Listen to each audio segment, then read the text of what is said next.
Today's guest on the Powerhouse podcast is the true definition of a powerhouse, Mr. Joe Tyrrell. Joe Tyrrell is the CEO of Optimal Blue. And if you've been around the mortgage industry for any period of time or mortgage tech space, you've probably interacted with Joe, whether as a partner or a client at Ellie Mae, where he served as COO, or at ICE Mortgage Technologies, where Joe recently served as president. But now he's taking his talents and experience in the mortgage industry to Optimal Blue to lead the organization into the future. If you listen to Powerhouse, I hope you heard the episode that I hosted with Bonnie Wilhelm back in June. Bonnie is the CEO of the Andromeda Group and COO of Perseus inside of Constellation Software, where Optimal Blue currently sits. We'll get the chance in this episode to revisit the conversation with Bonnie and learn more about operating Optimal Blue inside of Constellation and the level of autonomy and capabilities that the larger parent company Constellation brings to this business, Optimal Blue.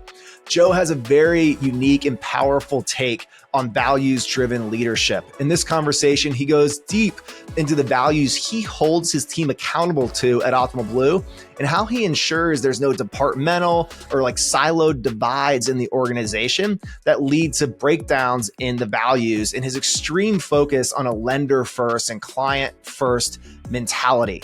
He sees capital markets execution and secondaries market execution as one of the most important sources of profitability for mortgage lenders in this 2024 environment and beyond. And we go deep into his views on that topic, as well as exploring things like artificial intelligence and technology innovation that he sees in the future for Optimal Blue. I hope you enjoy this conversation with Mr. Joe Tyrrell. I learned a ton from him in this episode, and I hope you enjoyed as much as I did.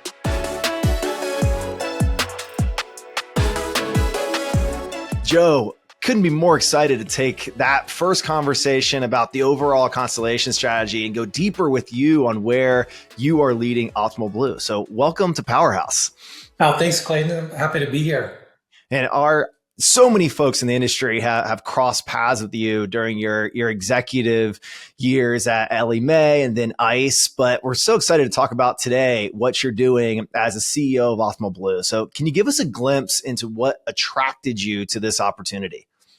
Yeah, well, it's interesting. You mentioned your conversation with Bonnie, and part of it was Constellation. It's interesting in the last decade or so, I've had the experience of being with Ellie Mae as a public company, then Ellie Mae as a private company when we were taken private by Thoma Bravo, and then, full circle back to being part of a public company with the acquisition by ICE. And what it really did is it gave me an opportunity to see kind of the inner workings of different types of companies. From PE perspective, everything is all about, profit margins and cash flow and being able to service debt that was used to acquire you, to take you private. And then when you come be part of a larger public company, then you find that the focus is really on a lot of other parts of the business, not necessarily specifically on mortgage. What I really enjoyed about my conversations with Bonnie at Constellation was it's really the marrying of kind of the best of everything. So you get this $58 billion public company. So you have the scale and stability from a financial perspective, but you're 100% focused on the mortgage market because you're operating independently as a company. So it's really taking Optimal Blue back to its roots when it was out on its own independently, but you're doing it with all of this financial wherewithal of this massive public company who wants to invest so that you can deliver more value to your customers. And they're not worrying about their earnings call. They don't even do those sort of things. So you're not running the business with this quarterly mindset of I've got to be able to show X, Y, and Z because what I'm really focusing on is the investors.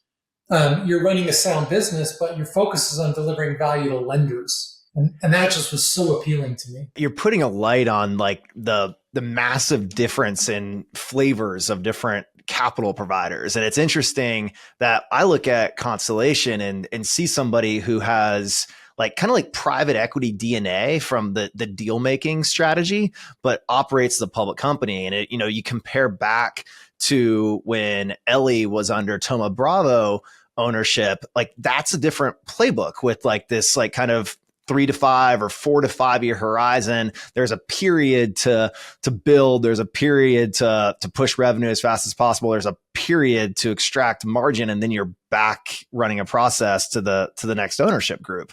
Where it sounds like Constellation, and a point that Bonnie made repeatedly, is this buy and hold forever strategy, which is a super unique flavor of ownership. Yeah, it really is. It's quite interesting when you get into the inner workings. From a PE perspective, you nailed it, right? You've got a 5-year time horizon. A lot of it's going to be through inorganic growth. So they're going to look to buy other companies and bring them together. So in 5 years, the enterprise that you have to sell is much larger than the enterprise that you bought. The problem with that strategy is sometimes you're making decisions that's more financial engineering than it is really thinking about how do I deliver a business that's going to be built to last and constantly, delivering value to your customers. So that short-sightedness that you can sometimes fall into with a PE firm might cause you to make some decisions that aren't really as well aligned for your customers as you'd like. Then on the other end of the spectrum, when you're with that, large public company, if you're not the number one priority for what that company really is focusing on and how they really generate their revenue, then you often find that, you're getting a lot of the scrutiny without a lot of the support and investment that's needed to be able to really move that business forward. And so as I learned more about Constellation, there's 1,000 different businesses that all operate independently on their own, but are part of the Constellation family. So now, and across all sorts of verticals. So now I get the opportunity to get exposed to all sorts of emerging technologies that I then bring back and figure out, well, how could we deploy this for our Optimal Blue customers? And at the same time, I get to stay 100% focused on the mortgage market, solving problems that lenders are dealing with, not worrying about what some other part of, this large public company is prioritizing.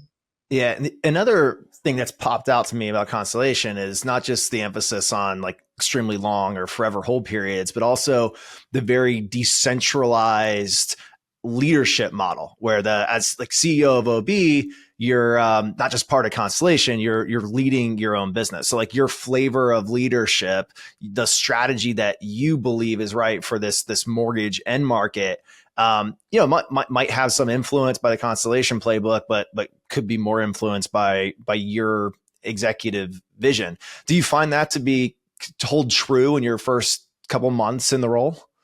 Very much so. And it's interesting that you bring that up because when you start a role like this, there's always that concern of, well, is this really going to be what they've told me it's going to be? Like, am I going to walk in and then find out, well, okay, here's the playbook we want you to run.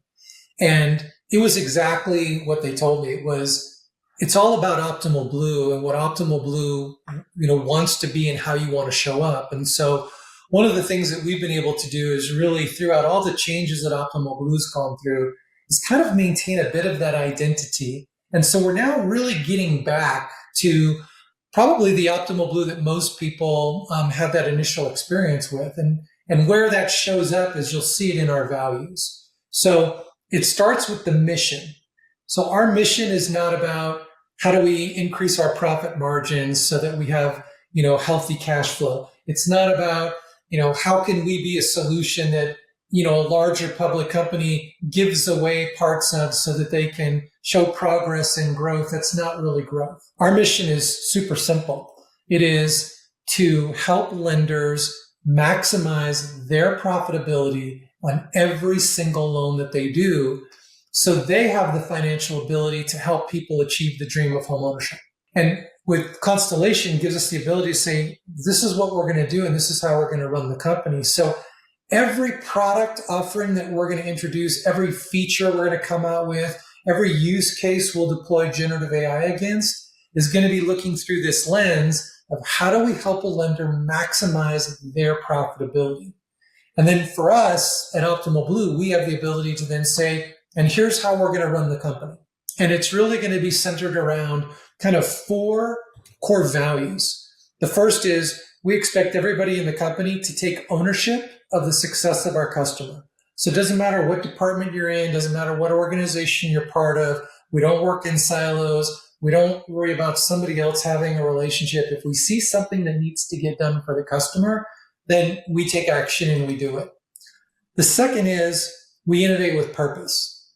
So as I came back into the mortgage industry, it's funny to see all of these companies talking about generative AI when I know for a fact they have no generative AI chops at all. Like, what they'll call AI is really very basic, automation capabilities. It's kind of if this, then that.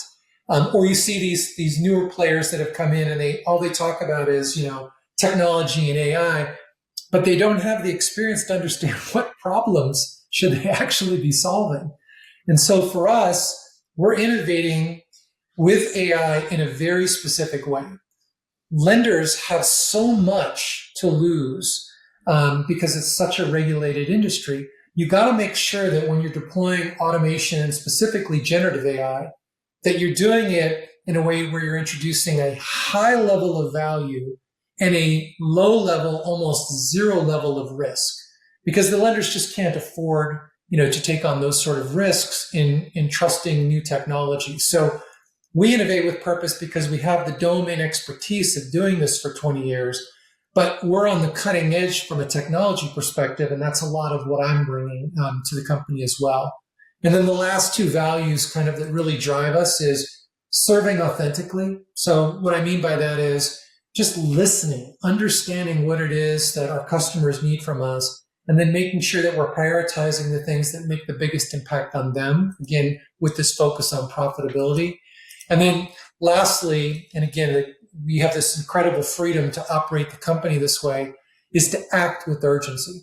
So if we have a roadmap and we have things that we want to get done, but there is this emerging opportunity for our lenders, we're going to pivot. And we're going to do so quickly in order to deliver the value that they need, because the more that we can solve their problems and we do it quickly, the more, quite honestly, trust we build with them and the more they're willing to, leverage more and more capabilities from us. So it's incredibly refreshing that we get the ability to operate the company this way and make these sort of investments. And we have the full backing from this massive $58 billion public company. So in your career, as you came up through Ellie and were COO and then led the ICE mortgage technology business, what did you learn about taking core values like the ones you just walked through and bringing them to reality? And one of the points you made in the beginning is making sure that every organization and department is not siloed off and everyone's running in the same direction. Like operationally and as a leader, how do you make that reality? Like what tactics have you learned to bring values to fruition? It's a fantastic question because most companies' values essentially are a PowerPoint presentation, right? Or it's a blurb that sits on an intranet somewhere. It's not really, woven into the fabric of the company. And I've seen this, from a lot of different experiences I've had. If I go back to my days at Ellie, what made Ellie so special was it was really about listening to the customer and having people who have been practitioners who understood what it meant when you miss a lock. Like, it's a big deal. And if you think about our industry today versus where it was when I started in this industry a long time ago, I won't tell you how many years, there was a lot of ways that you could diversify your revenue as a lender. The diversification streams are gone. It's all being made in your secondary market execution. So when I look across Optimal Blue, what I see is all of these practitioners, people who used to run lock desks, people who used to do trading, people who understand what it means when you have, when there's one little minor digit that's off. Accuracy is everything right now in this business because that's the difference between being profitable or being unprofitable on a loan. And so the thing that I've really learned is with these values, you've got to have people in your company who actually get what that means if you don't operate the way that you say you're going to operate, that actually understand what it means to have to go to, a secondary marketing executive or a capital markets executive and say, I made a decision to use this provider because it was cheaper. It turns out they weren't as accurate as the one we were using before. You've got to know the impact that's going to have on a business. And at Optimal Blue, we are flush with talent who has been on that side of the desk. And so they take those values and they actually really live them because they know what it's like when you get it wrong. So on attracting and retaining that type of talent. So at HousingWire, I've always found it difficult if I'm hiring for a reporter or a salesperson to find somebody who knows the craft, great reporter, and also knows housing. So we often have to make a trade-off. Do we find the housing person and teach them the editorial or media sales chops, or do you find like the great reporter and like then hook them up with a great source network to learn the mortgage industry? It's very hard to, or at least at scale, to recruit the people who know kind of the industry and the skill. At Optimal Blue, how are you finding people who understand the importance of not missing a lock, but also, might be the talent that can help bring an AI strategy to fruition? Yeah, well, first it starts with what we're looking for at Optimal Blue is attitude over aptitude. You've got to be somebody who wants to show up for your customer every day and make sure that they have everything that they need to be successful. The second part for us is, and we're really fortunate. When I look at the executive leadership team at Optimal Blue, these are folks who have really proven themselves in this industry over a long period of time. And so we have no shortage of people who are reaching out to us today wanting to join Optimal Blue because they're either stuck in a company that is more of a startup, but they're worried about how are they going to get their next round of funding? Are their paychecks going to be still coming in? They're seeing people leave at the leadership level and they're concerned about what their future looks like. Or they're with another large public company, but they don't really feel like, this is the number one priority for the company. And when you're in mortgage, it's just, it becomes your passion, right? It's hard to get it out of your blood. So we're fortunate that right now we have way more people that want to come to Optimal Blue than we have roles. But what it does is it gives us the opportunity to really be selective in identifying those individuals who are going to do it the right way, the Optimal Blue way, and who are going to really just come in and think it's all about our lenders. And so we're very, very fortunate that we both have incredible talent, and there's a lot of it that are reaching out to us right now.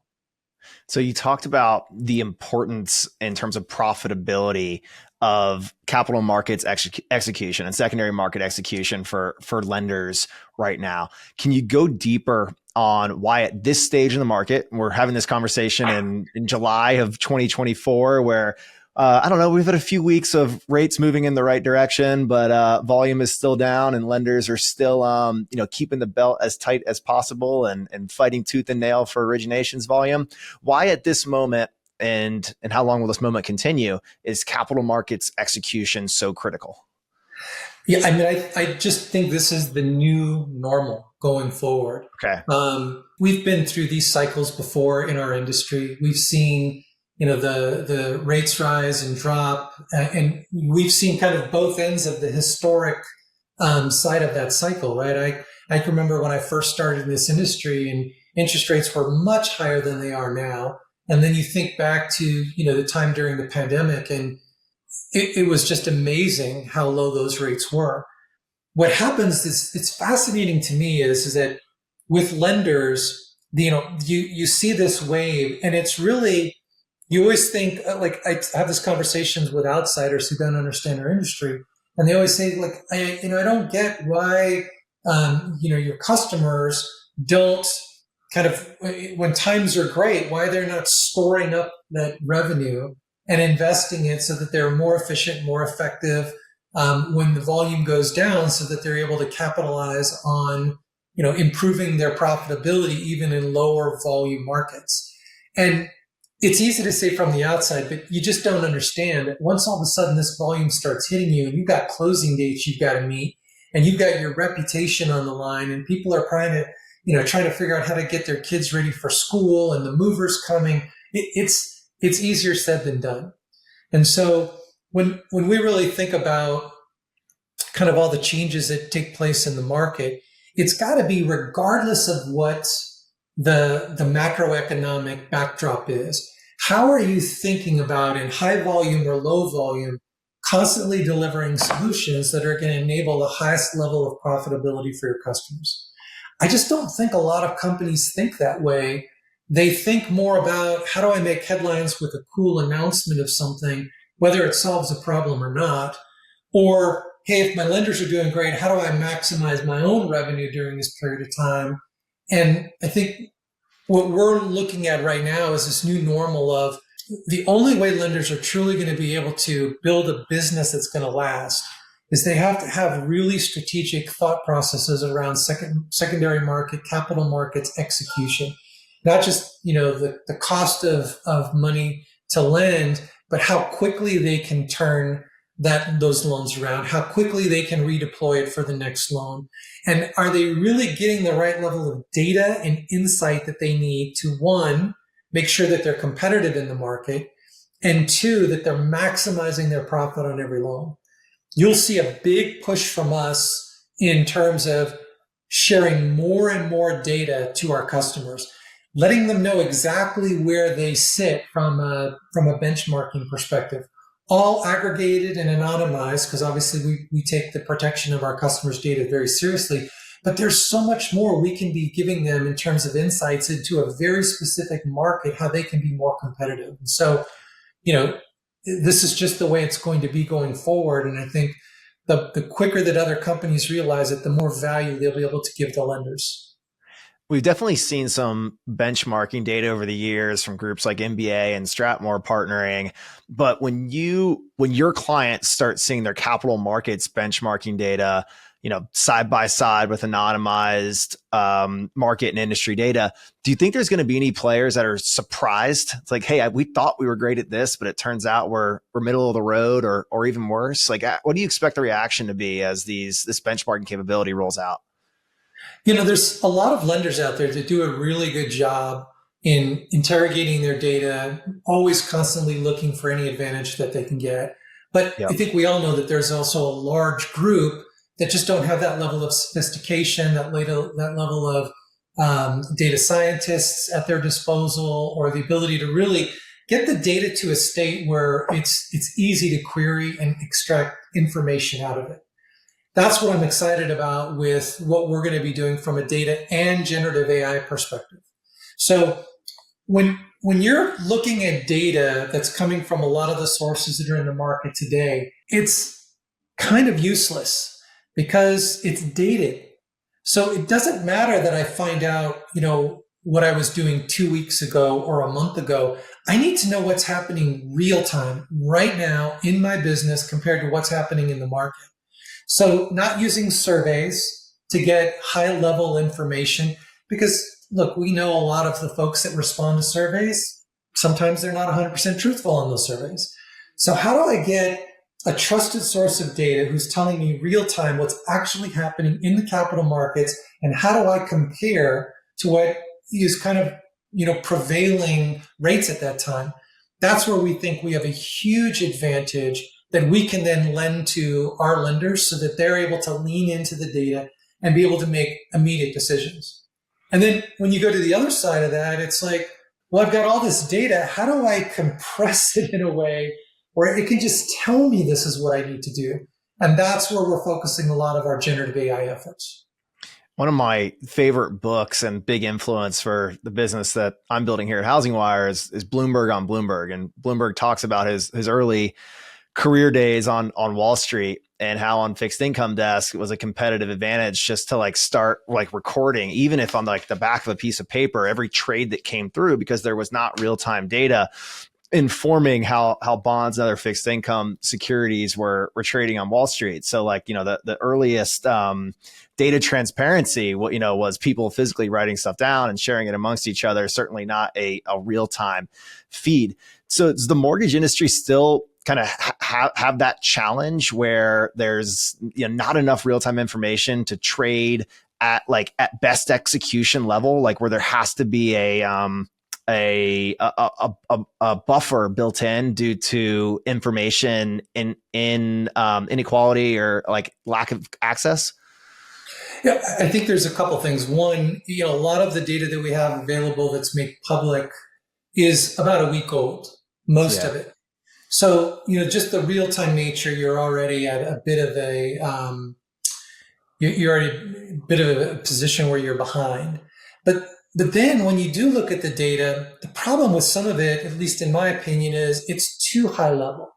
So if I am a independent mortgage bank and I operate in these 4 states, I would rather have information about just those 4 states, and I'd rather it be real time so that I know, do I want to make a change in what my offerings are so I can be more competitive? If I'm looking at my profitability, how am I comparing with people that are operating in those states, selling loans from these sorts of homeowners and consumers that I'm operating with? When I'm comparing it against this general pool of a population that's a week old, it's really hard for me to know that I'm making the right decision. I'm going to be actually more competitive because of the accuracy and the preciseness in which I want to making these decisions.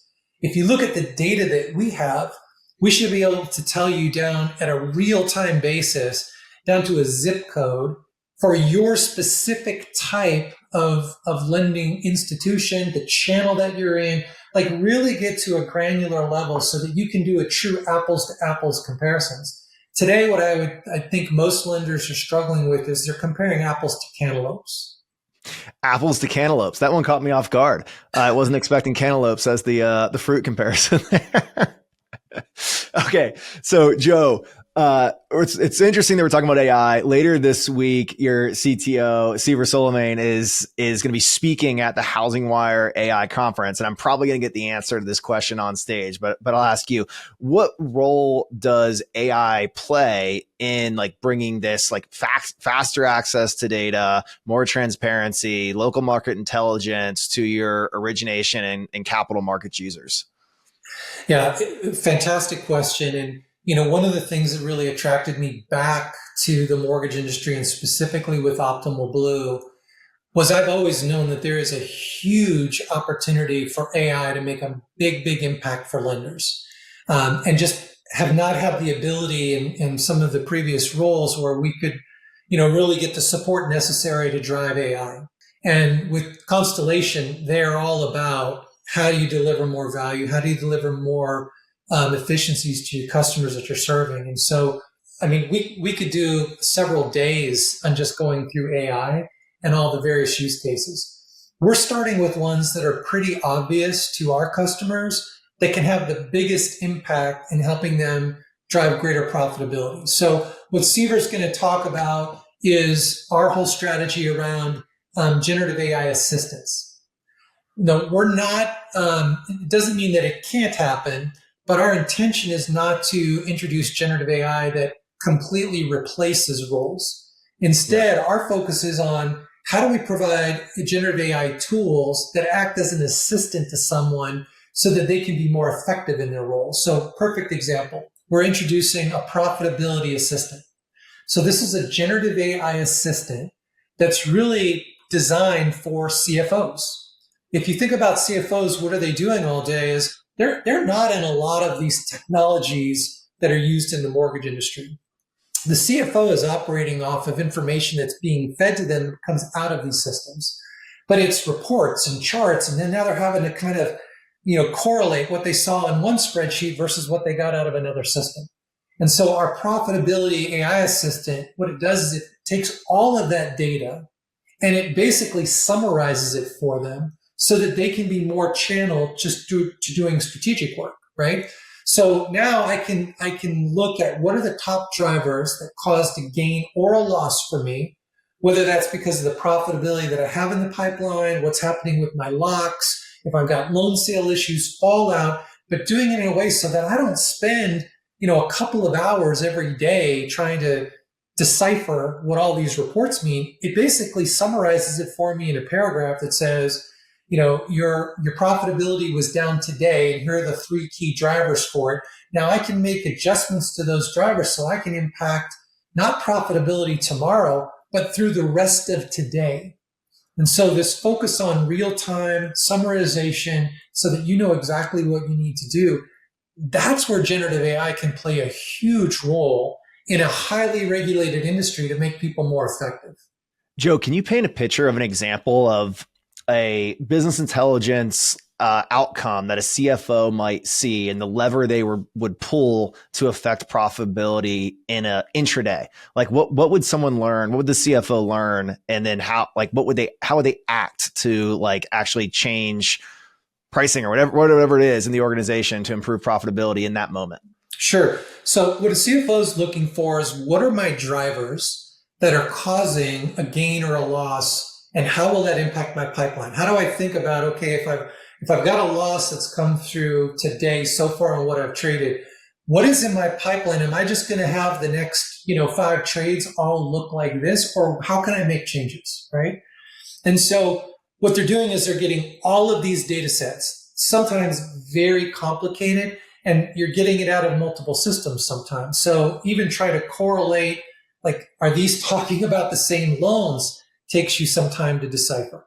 So a very seasoned capital market professional is can take all this data, and they're going to use a bit of intuition to try to create a narrative so that they can then send that to their capital markets desk and say, I want you to make these 3 tweaks. Now, even a very seasoned professional, it could take them hours to do that.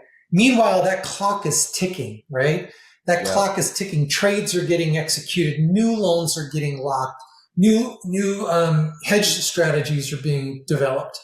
So what the profitability assistant will do is it's going to immediately, in a real-time basis, highlight what the key profitability drivers are. So it'll tell you if it's locks or fallout. It'll tell you if you're not getting the right execution on your loan sales, or your bulk AOT is not priced correctly, or investor pricing is moving differently than your hedge, or maybe it's your cross hedge effectiveness, or your pull through is not as high as you had forecasted. And it'll summarize all that for you. So now you're not spending hours and the market's moving on without you. You're able to real time go, okay, here's the 3 things I need to change. I tell my capital markets, here's what I want you to do. And now we're focusing on increasing our profitability without wasting time doing it. That's fabulous. So I think listeners of Powerhouse probably think I'm a broken record when I start talking about the need for our industry to build a more elastic technology infrastructure. So when volume, refi, or purchase inevitably comes back with a vengeance, the industry is prepared to handle that volume without the first knee-jerk reaction be adding tons of headcount. As you think about AI in the industry or other innovation that's happening in kind of the full mortgage stack, not just at time of lock, do you think that there are steps being made to help build a more elastic mortgage infrastructure that, gives us a shot at getting out of this higher fire cycle? If you just look at the origination space, I mean, this is a perfect metaphor for all of the convergence of technology in the mortgage industry over the last 15 years. 15 years ago, I'm sure you could find an MBA study that told you it takes on average between 45 to 55 days to close a loan. And then you look at it today, and certainly there's a lot of lenders out there who've been able to figure out how to get this done in less than a week. But I suspect you'll still find some lenders who are taking between 45 and 55 days to close a loan. And so it's not that there is a lack of technology. There is a ton of technology. It's about trust, and it's about the ability to utilize what you've adopted. And let me explain what I mean there. Sometimes a lender will make a decision because they see a technology, and so they'll adopt it, meaning they've signed up to pay for it.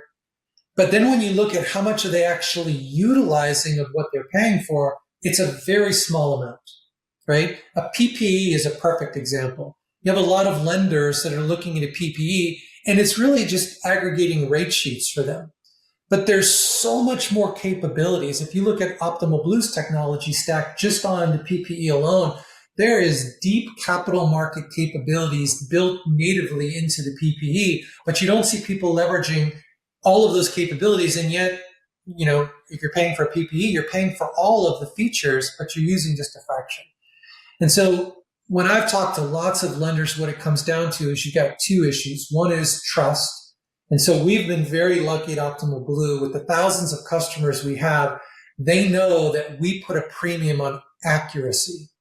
accuracy is critical in capital market solutions, and they know that we take that as job number one. But then the second part of that is the operationalizing of those technologies. And you're always going to get some resistance. I used to work for a mortgage bank, and I used to run a very large operation. And you'd always hear people say, well, I've got a technology that can solve that workaround. And the operations people would come back and say, well, but I know that my workaround works. And like, no, you're missing the point. We don't want to continue to have workarounds. We want the technology to create efficiencies by eliminating the workarounds that, a lot of times you just have these operational folks that are scared, right? Because it's risk. And so if I think about all of the native capabilities that we now have within our solution set at Optimal Blue, our focus could really be on helping lenders become a lot more efficient. But you can't just throw technology out there and expect that they're going to figure it out. So we're making some changes at Optimal Blue where we're designing people within our organization. They're going to help our lenders maximize their ROI on our solutions. We're not charging them anything for this. It's just going to be people that are going to be dedicated to helping our lenders increase their ROI. That means we have to come in and help do some change management, help them with some projects so that they can use more of what they're paying for. And we do that at our cost. That's what we're going to do. Because to me, once you can overcome that and the technology can really come in and do what it's designed, I think you'll see massive efficiencies in this industry. But you can't just throw out a piece of software and expect that people are going to understand how to make it work, especially when what they've been doing has been keeping them out of trouble and working for so long. So keeping them out of trouble is an important line. So you have like the human capital inertia side where people don't like to change things and they're afraid of change. And there's a little bit of fear that like, hey, if we get rid of this workaround, am I still relevant? So like you have like that inertia side. Then there's regulation and like risk reduction. And as we talk about bringing AI to the process, that's an area where I think it's going to be a pretty big topic on stage tomorrow of like, where do we open up regulatory risk when AI is involved at some stage of the mortgage process? Yeah, I mean, everybody knows the regulations, right? I mean, you can't operate in this industry and, not know that, you've got a lot, the guardrails continue to get, more and more narrow, it seems like every year, right? And so for me, when I look at AI, it's, again, if you think about a chief compliance officer and you have an AI assistant that's helping them look across the entire enterprise and say, okay, you might have an issue over here with RESPA. You might have an issue over here with fair lending. So it shines a light on the things that need to be fixed and gives that entire organization the confidence that it's catching the things that are fixable before they're no longer fixable. Because like there's every loan's going to have some defect on it. I mean, if you want to wait until you've got the absolute perfect loan, you're going to take 75, 95 days to fund loans unless you're leveraging technology, but you got to trust it. That's the thing. And so the trust is built over time. Like I see these companies that come in and they tout like all this technology and automation, but they've never actually funded a loan. They've never sold a loan in the secondary market. They've never had to go through an audit, whether it's at a state level DRE or with the FFIEC or the OCC. So they don't really understand. It's just like, it's a problem on a whiteboard versus no, this is real life. This is people's jobs. And so what I love is that we're able to marry both the technology that can solve the problems that you're talking about with the specific domain expertise to know what's important and what's not. So Joe, so far in this conversation, I think we've learned a lot about your unique executive background, how it's prepared you for this role, your vision for Optimal Blue. And I'll close out the conversation with recognizing that you're still first 60 days or so in this post. Is that right?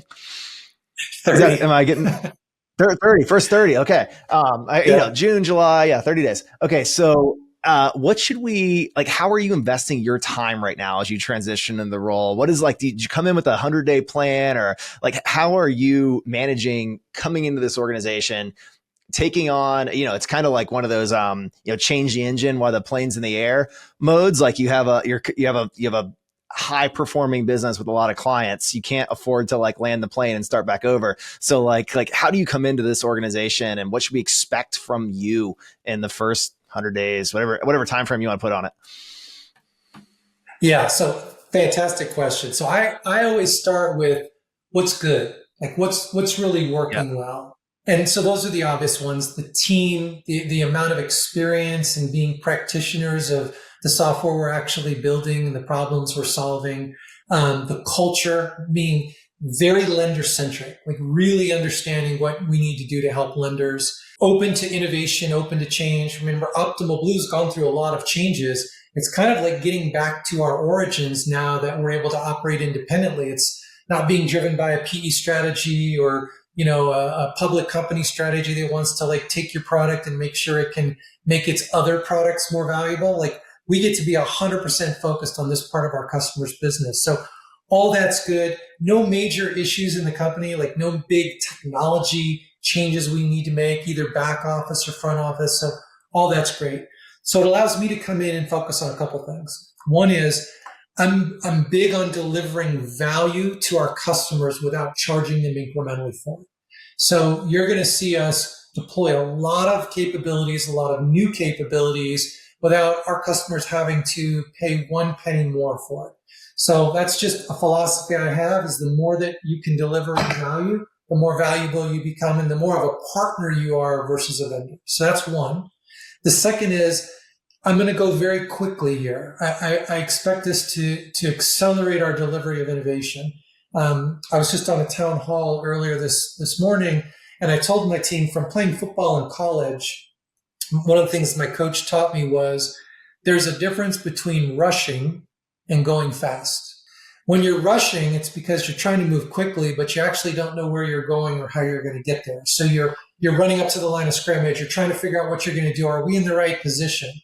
And those teams very rarely succeed when they rush. Going fast is, I know exactly where we're going. I know exactly how we're going to do it, and everybody else does as well. So we can get up to the line and we can go quick.